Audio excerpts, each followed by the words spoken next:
Par exemple, tu veux détecter le stress chez la personne que tu as en face, chez ton interlocuteur. Bon, bah tu vas quand même te focaliser sur certaines zones, notamment la bouche et les mains. Même si c'est toujours important de contextualiser une analyse non verbale, parce qu'il y a plein d'éléments à prendre en compte en même temps chez quelqu'un, mais il y a quand même des éléments qui trompent difficilement, et notamment ce qui se passe au niveau de la bouche. Pourquoi? Tout simplement parce que la bouche est déjà très irriguée au niveau sanguin, il y a énormément de terminaisons nerveuses aussi, tout autour de la bouche et dans les lèvres, et du coup c'est compliqué pour quelqu'un par exemple qui est sujet à du stress ou qui essaye de mentir, de vraiment arriver à contrôler cette zone-là de son visage. Donc après, il y a plein de trucs, notamment le célèbre mordillement de la lèvre inférieure, qui ça laisse en général souvent penser à une attirance physique. Ça peut être vrai, pas que, parce que en fait, le mordillement de la lèvre inférieure correspond à un état de stress intérieur.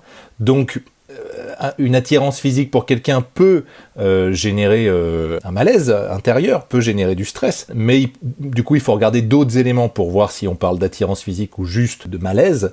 Pour voir s'il y a de l'attirance physique, par exemple, tu vas pouvoir regarder si les lèvres deviennent un peu plus rouges et un peu plus gonflées, puisque du coup il y a un afflux sanguin qui se fait au niveau de la bouche. Pour un peu que la personne se morde les lèvres, il y a effectivement un peu plus de chances pour qu'elle soit attirée par toi. De manière générale, si tu parles à quelqu'un et qu'il a la bouche légèrement entrouverte, c'est qu'il est sincèrement à l'écoute, c'est qu'il limite il boit tes paroles. Il est vraiment attentif à ce que tu es en train de lui dire. Si au contraire il a la bouche complètement fermée, voire même avec les lèvres un petit peu rentrées à l'intérieur, c'est que le contact est difficile à mettre en place. Et après tu as carrément le mouvement de lèvres comme ça avec les lèvres qui rentrent à l'intérieur complètement. Ça c'est j'allais dire étonnamment, mais non, c'est pas étonnant. C'est quelque chose qu'on voit souvent chez les politiques. Quand ils t'expliquent, ils te parlent d'une situation, par exemple au hasard Macron, qui te parle d'une situation en cours et il te dit voilà ce qu'il en est, voilà où nous en sommes.